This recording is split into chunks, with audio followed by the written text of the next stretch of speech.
श्री पुरुषोत्तम मास महात्म्य 24वां अध्याय। उग्रदेव को मणिग्रीव सब कुछ बताकर बोला, हे ब्राह्मण, इस समय मुझ पापयुक्त पर आप अनुग्रह करें। मेरे किसी पूर्व जन्म के पुण्य से ही आप इस वन में पधारे हैं। आप उपदेश रूप पदार्थ से हमको कृतार्थ कीजिए, जिससे मेरा यह दारिद्र्य क्षण भर में नष्ट हो जाए और अतुल वैभव को प्राप्त होकर मैं स्वेच्छा से विचरूं।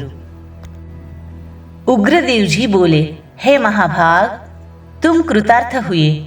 जो तुमने मेरा अतिथि सत्कार किया है, इसी से तुम्हारा कल्याण होगा।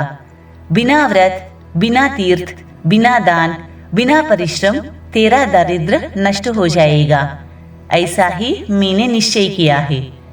इस मास के आगे तीसरा मास पुरुषोत्तम मास है, इसलिए तुम दोनों स्त्री पुरुष यत्न के साथ श्री पुरुषोत्तम मास में भगवान की प्रसन्नता के लिए दीपदान करना, जिससे तुम्हारा यह दारिद्र्य नष्ट हो जाएगा।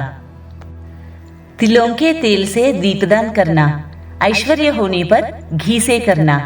इस समय इस वन में बसते हुए तेरे लिए दूसरा कोई उपाय नहीं है। अगस्त्य जी बोले, इस प्रकार कहकर श्रेष्ठ ब्राह्मण श्री कृष्ण भगवान को स्मरण करता हुआ प्रयाग की तरफ चल दिया।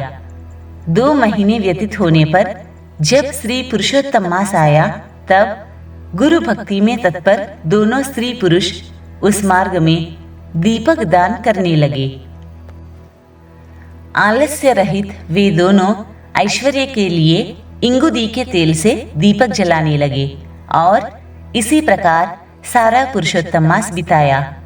उग्रदेव की कृपा से अंतःकरण को शुद्ध करके अंत में मरण को प्राप्त हो स्वर्ग को गए और वहां के सब भोगों को भोग कर उग्रदेव की कृपा से वे दोनों श्रेष्ठ जन्म को प्राप्त हुए।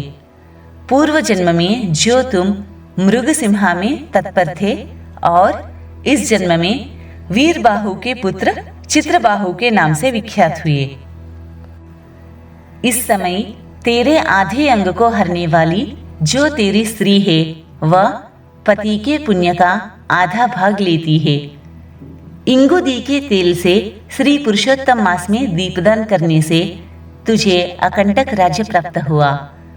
जो मनुष्य घी से अथवा तिलों के तेल से अखंड दीपक करे तो फिर कहना ही क्या है।